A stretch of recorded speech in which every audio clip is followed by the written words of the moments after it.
هي الجي اي تي. بيعمل بقى انوركسيا ونوزيا وفوميتنج، لكن اكتر حاجه مميزه هي الدايريه. عارفين سببها؟ يعني ليه بيحصل دايريه جامده عنيفه قوي كده مع الدواء ده؟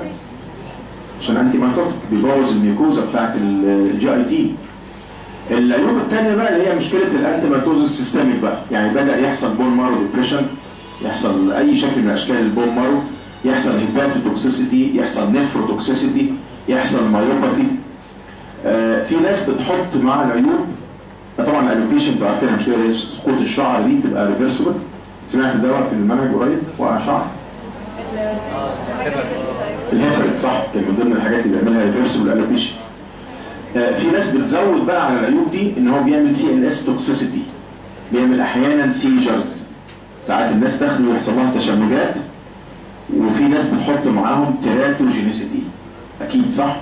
اكيد تيراتوجينيك ده ولا ايه؟ انتي مايكوتيك.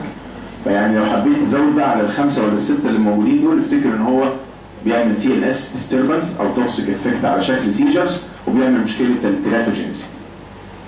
الدواء اللي في المربع ده هو ملوش اي علاقه بالكورسيسين الحقيقه، هو بس يعني ايه افتكرنا دواء جديد فحطيناه هنا كده. حاجه اسمها راس بيوريكيز وحاجه اسمها بيجايليتد يوريكيز. انت عرفت اليوريكيز لوحده صح؟ اليوريكيز ده ايه؟ الانزيم بتاع الانيمالز اللي بيحول لك اليوريك اسيد الانسوليبل الى سوليبل الانتول. هم صنعوه بالDNA تكنولوجي، فاتسمى الدواء اسمه راسب يوريكيز. راسب يوريكيز. ايه بقى بيجايليتد دي؟ انا مش عارف اقولها لك ولا لا والله، بس انا خايف عليك في الشفوي. الPEG اللي موجوده دي في الادويه، في ادويه كتير قوي مكتوب عليها او صنع في الطب حاليا على شكل حاجه اسمها بيجايليتد دراجز. البيجايليتد دي محطوط عليها ماده اسمها بولي ايثايلين جلايكول. لما اقول لك الدواء ده از بيجايليتد يعني واحنا بنصنعه حطينا عليه مركب كيميائي اسمه بولي ايثايلين جلايكول. يبقى الهدف منه انه يبقى زي ستور كده، ان الدواء يتخزن على الماده دي، فلما تديه للعيان يقعد شغال فتره طويله. يعني القصه كلها فكره ديوريشن، ملهاش علاقه بان الدواء يبقى اقوى ولا حاجه. الفكره ان هو متخزن على ماده كيميائيه معينه وبيحصل له ريليز مع الوقت. اشهر دواء في الطب بيجايليتد هو الانترفيرون. ما سمعتوش خالص عن البيجايليتد انترفيرون في اي حاجه؟ طيب الانترفيرون بتاع علاج الهيباتيتس مش كده؟ الBC دواء اساسي في علاج الهيباتيتس لحد النهارده، لحد ما يطلع ان شاء الله الاختراع بتاع الكفته ويبقى ان شاء الله الدواء ده ملوش لازمه. البيجايليتد انترفيرون زيه بالظبط بيتصنع بيجايليتد يوريكيز. يعني اخذنا الانزيم ده وحطينا عليه الماده اللي اسمها البولي ايثايلين جلايكول، وبقى يتاخد مره واحده كل فتره طويله كده عشان يشتغل اطول من زمن يعني. بس كانها سستيند ريليز، كانها نفس فكره السستيند ريليز افكت يعني. يبقى ده بالنسبه للدواء ده بيتاخد انترافينوس طبعا، لان هو بتصنع بالDNA تكنولوجي وانزيم، ما ينفعش يتاخد اورال، لازم يتاخد انترافينوس. لو ما نفعش بقى استعمال الادويه الثانيه بتاعه الجوده العاديه. ده يقولوا عليه بقى يوريكوليتيك. عرفنا السبب؟ لانه بيكسر اليوريك اسيد الى ماده ثانيه سوليبل اسمها الالانتوين. الدواء اللي بعد كده احنا خلصنا كده الانتي انفلاماتوري، اللي جاي ده كله بقى بتاع الكرونيك جاوت، الناس اللي هم ان بتوين ذا اتاكس. بندي دواء اسمه بروبينيسيد ودواء تاني اسمه بنزبرومارون. خلي بالك الاثنين دول هم اليوريكوزيوريك اللي عليك، البروبينيسيد والبنزبرومارون. البروبينيسيد دواء اسيدك، البروبينيسيد في الكيمياء بتاعته دواء اسيدك. انت عايز تعمل يوريكوزيوريك ازاي بالمناسبه؟ يعني انت عايز تخلي اليوريك اسيد ينزل في اليورين، تعمل ايه؟ امنع السكريشن ولا امنع ري ابزوربشن؟ ري ابزوربشن. انت اكيد فاكر الاسبرين مش كده؟ الاسبرين في سمول دوز كان بيمنع السكريشن فكان بيعلي يوريك اسيد فكان ممنوع، لكن في اللارج دوز كان بيمنع ري ابزوربشن. نفس الفكره بالظبط في البروبينيسيد. بص عليه كده هتلاقي مكتوب في الجرعه الصغيره اللي اقل من 1 جرام في اليوم يعمل يوريك اسيد ريتنشن، يبقى وحش ممنوع. لكن لو ادينا اكتر من 1 جرام هيمنع ان يحصل يوريك اسيد ري ابزوربشن، يبقى اشتغل از يوريكوزيوريك. كويس؟ يبقى في شرط مهم هنا هو الجرعه. الاستعمال بتاعه طبعا هو في الكرونيك جاوت، بديه عشان اقلل اليوريك اسيد عن 6 مللي جرام في المية. اللي انا عايز افكرك بيه دراج انتراكشنز انت سمعته زمان.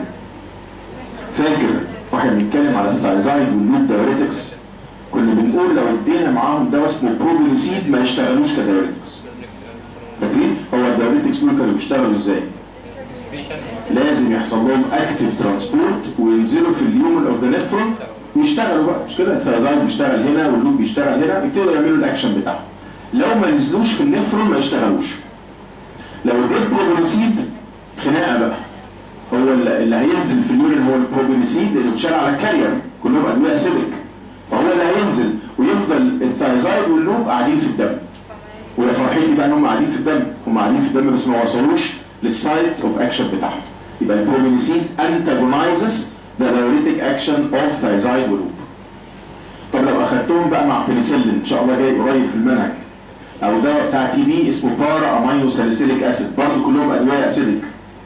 يا ترى انت عايزهم عشان يعالجوا الانفكشن عايزهم يقعدوا في الدم ولا ينزلوا في اليورين؟ يقعدوا في الدم. اقعدهم ازاي بقى؟ انا عارف هو بيتشالوا الكارير وبسرعه قوي يروحوا نازلين في اليورين ومستواهم في البلاد يقل. فروح مدي معاهم بروبينيسيد يتخانق مع البنسلين وينزل هو اللي في اليورين ويفضل البنسلين قاعد في البلاد، يبقى لونج ديوريشن.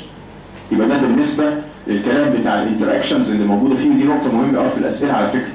يعني اكتر حاجه هتتسال في البروبينيسيد هو بيعالج الجوت بانهي جرعه، الفرق بين سمول دوز واللارج دوز وحته بتاعت الدراج انتراكشنز. العيوب اللي هتلاقيها موجوده ان هو يكون حصوه. صح؟ دي غلطتك انت بقى، انه سمحت له انه يكون حصوه لانك انت ما خليتش اليورين الكلاين ولا زودت الفلويد انتيك. العيب الثاني بقى زي اي دواء الرجي وجي اي تي ديستربنس. البنز برومارون احنا قربنا نخلص خلاص اخر حاجه بقى. البنز برومارون عشان نخلص الجوت حتى يبقى نظامنا حلو كده واحنا نازلين في السنتر عملنا ايه يا ولاد خلصنا الجوت يعني. نعم؟ الالوبيرينول كمان؟ ده سهل جدا والله يعني لو في حاجه صعبه والله ما كنتش قلتها لكم، انتوا عارفين معزتكم يعني. البنز برومارون كل اللي عايزك تعرفه فيه ان هو يوريك وزيوريك في اي جرعه. لا مش كتير والله، احنا ما قلناش حاجه النهارده خالص، عمالين نتدلع. يوريك وزيوريك وات ايفر ذا دوز. حد يفسرها لي بس عشان نمشي بقى. البنز برومارون يوريك وزيوريك ايا كانت جرعته. يعني سواء سمول دوز او لارج دوز هيمنع ان يحصل يوريك اسيد ري ابسوربشن. بص بقى كتاب القسم كاتب لك ايه بقى، مش عارف بوتنت ومش عارف ايه وايه، ونو بارادوكسيكال هايبروليسيميا. يعني ايه الكلمه دي؟ يعني اي دوز هيشتغل. هو الاسبرين والبروبينيسيد كان ممكن يعملوا هايبروليسيميا عشان جرعتهم صغيره، مش كده؟ ده ما بيعملش. ده ما فيش احتمال انه يعمل هايبروليسيميا ايا كانت الجرعه بتاعته. الالوبيرينول قبل ما نتكلم عليه كده بسرعه هو عباره عن بيورين ديريفاتيف. فكر بقى فيها كده عشان ايه تصحصح شويه كده. الدواء ده تركيبته الكيميائيه عباره عن بيورين. يبقى ازاي بقى يا ترى بيمنع تكوين اليوريك اسيد؟ قلل السعر. ايه رايك؟ هو شبه البيورين فبيبدا يكمبيت مع الزانثينز والهايبوزانثينز على الزانثين اوكسيديز انزيم. يبقى الفكره كده انك بتدي سبستريت للانزيم جديد. الدواء ده كل المطلوب نعرفه فيه الميكانيزم اوف اكشن بتاعه اللي هو بينهبت الزانثين اوكسيديز انزيم باي كومبيتيشن زي ما قلنا عشان الكيميكال ستراكشر. هو نفسه بيتحول لمركب اسمه الالوزانثين. هو اسمه الوبيرينول مش كده؟ لما اشتغل عليه الزانثين اوكسيديز تحول لمركب اسمه الوزانثين وبرضه بينهبت الزانثين اوكسيديز. صعب الكلام ده؟ طيب هو هيقلل اليوريك اسيد وده المقصود. هيعمل ايه في الزانثينز والهايبوزانثينز عشان الشفوي بقى؟ انت اديت دواء منع تكوين اليوريك اسيد وبدا الزانثينز والهايبوزانثينز يعني صح؟ خايف منهم؟ لا. ليه؟ سوليبل. مهما زادوا مش هيحصل مشكله. الوحيد الانسوليبل زي ما قلنا هو اليوريك اسيد. استعمالاته طبعا في الكرونيك جاوت ملوش استعمال تاني، بس امتى اديه وما اديش بروبينيسيد؟ وخلي بالك ده سؤال ام سي كيو وسؤال شفوي.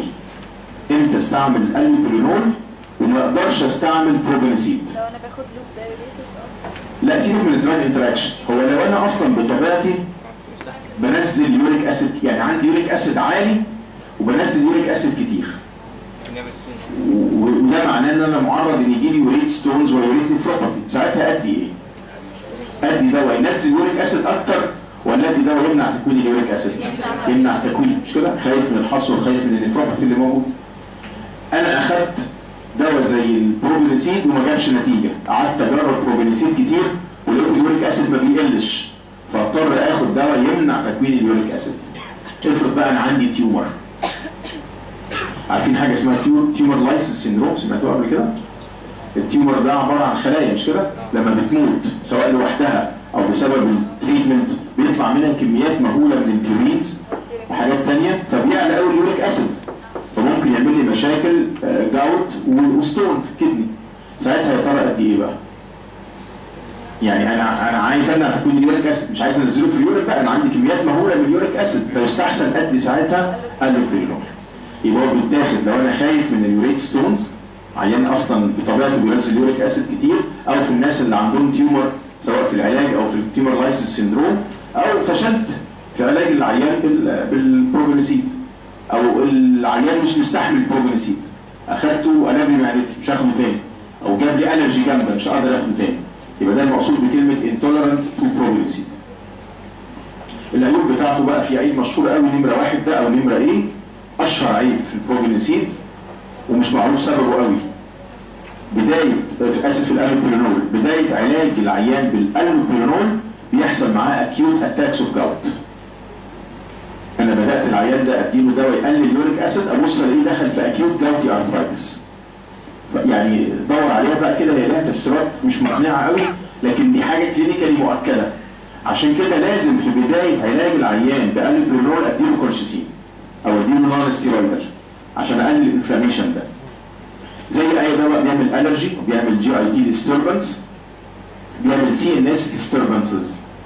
اعرف حد قريب كده انا كتبت له زي لورك الحقيقه اللي هو الاسم التجاري ده، وبرضه زعل مني طول النهار مدروخ ومش مركز وقفناه على طول بقى، ساعات بيعمل مشاكل سي ان اس ديستربنسز. هي مش لدرجه سايكولوجيكال الحقيقه قوي الحمد لله ما وصلتش يعني، لكن بيعمل مشاكل، بيعمل ديزنس او نوع من كده من عدم التوازن يعني. مكتوب في الكتاب انه بيعمل هيباتوميجالي، انا ما لقيتهاش في معظم الكتب بس هي معناها ايه؟ صح، ميجالي يعني كبير صح؟ يبقى هو بيكبر الليفر. جايز على المدى البعيد يعلي شويه الليفر انزيمز، لكن ما هياش من الحاجات يعني المزعجه قوي في الالوبرينول. بيعمل بون مارو ديبريشن، مكتوبه ايه في الكتاب؟ ليكوبينيا، ممكن يعمل مشاكل على البون مارو. مش مؤكد مشاكله في الاطفال وفي الحوامل، مش مؤكده، فمكتوب في الكتاب بيتر افويدد. اشهر او اخطر حاجه فيه بقى دراج انتراكشن. هو مكتوب في الكتاب انه بيقلل الميتابوليزم بتاع البروجنسيد، مش مشكله خالص. وبيقلل الميتابوليزم بتاع ميركابتوبيورين. ميركابتوبيورينز دول انتي كانسر دراجز، كويس؟ اسمهم ايه؟ بيورينز. يعني بيتكسروا بايه؟ بالزنثين اوكسيديز. لو انت اديت العيان اللي بياخد ميركابتوبيورين زنثين اوكسيديز انهبيتور، خليت دواء السرطان ما يتكسرش، صح؟ فيعمل توكسيك افكت. الكتاب الكاتزون الكبير ده بيقول لك قلل جرعه الميركابتوبيورين 75%. تخيل؟ يعني هيمنع تكسير معظم الميركابتوبيورين، فلازم نقلل الجرعه نخليها ربع الجرعه العاديه. مين يحط دواء كمان مع الادويه اللي ما بتتكسرش؟ وارفرين، صح؟ انا قلت لكم قصه مره احنا بنتكلم في الوارفرين وزودناها هناك في دراج انتراكشنز، قلت لكم اعرف حد بس مش انا اللي كنت كاتب له الدواء يعني، بس كان بياخد وارفرين وكان بياخد الوبرينول بقاله عشرات السنين وما قالش انه بياخد الوبرينول، فالوارفرين ما اتكسرش فعمل سيفير بليدنج ودخله في شوك. حكيت لكم القصه دي قبل كده. فخلي بالك الالوبرينول هيباتيك مايكروزومال انزيم انهبيتور، سيبك من البروبنسيد، مهم قوي مع ادويه السرطان اللي هم البيورينز او الميركابتوبيورينز، ومهم قوي مع الوارفرين. في دواء بقى طالع جديد بدل او بديل يعني للالوبرينول اسمه فيبيوكسوستات. فيبيوكسوستات عباره عن دواء زنثين اوكسيديز انهبيتور بس ما هواش بيورين. ما هواش بيورين في النيتشر بتاعته. هو مور باورفول ومور سيلكتيف. هو بيقال ان الالوبرينول ده بيمنع كذا انزيم في سكه تكوين البيورينز. ما هوش سيلكتيف قوي على الزنثين اوكسيديز. الدواء ده سيلكتيف بس ما بيشتغلش غير على الزنثين اوكسيديز انزيم. ده بيتاخد اورال والجرعه بقى مش علينا لو العيان انتولرنت مش قادر يستعمل الالوبرينول. ال بي اللي في الاخر بقى عرفناها اعمل ايه مع الادويه الوريكوزيوركس. القهوه والشاي. على فكره عيان الجود ده عيان غلبان قوي، محروم من معظم الاكل، يعني اللحمه الحمراء والكبد والقوانص والمكسرات ولما يجي ياكل فراخ ياكل الصدر وما ياكلش الورك، اي حاجه فيها لحمه حمراء كده ممنوع عنه. بس هو مسموح له يشرب شاي وقهوه، ويشرب كوكا كولا وبيبسي كولا وسينا كولا وكل حاجه. عشان دول اسمهم ميثايلزانثينز، لما بيتكسروا بيتحولوا الى ميثايل يوريك اسيد، مش يوريك اسيد، والميثايل يوريك اسيد از سوليبل. ايه تاني بقى؟ افويد مش عارف ايه، الادويه اللي ممنوعه في الجوت. انتوا بتوتروني والله، تخلوني عارف. طيب الادويه اللي ممنوعه في الجوت، الاسبرين في الجرعه الصغيره، البروبنسين في الجرعه الصغيره، الثايزايد واللوب دايوريتكس، وحاجه في الدايوريتكس مش علينا اسمها الاسيتازولامايد، لان الثلاثه دول ار اسيدك في الاستراكشر بتاعهم. اللي شبه الثايزايد ده اسمه دايزوكسايد، نفس الفكره، هيكمبيت مع اليوريك اسيد فما ينزلش. معلش زود معاهم بقى عشان تمشي بقى، زود معاهم النايسين. المعلومه دي مش جايبها من عندنا والله، دي موجوده في الكتاب صح؟ فاكرين النايسين ده؟ بتاع الهايبرليبيديميا صح؟ ده كان من ضمن عيوبه انه بيعمل فلاش عشان بيطلع بروستاجلاندينز، وكان من ضمن عيوبه انه بيعمل هايبريوريسيميا، بيمنع نزول اليوريك اسيد. يبقى ده ممنوع في الناس اللي عندهم جوت. في ادويه بقى في التي بي، ان شاء الله لما نوصل للتي بي كده هقول لك ان في 2 في الانتي توبركلوز دراكس ممنوعين. بس بلاش النهارده بقى شفقة بيكم برضه. ان شاء الله بكره اتفقنا خلاص جي اي تي، هنكمل اللي باقي لنا في النظر بتاع الجي اي تي، وهيبقى معانا كتاب الاسئله عشان نراجع منه الجزء بتاع الالسر والانتي ايمكس. شكرا يا جماعه. معانا برضه 7 ان شاء الله والاعاده باسم.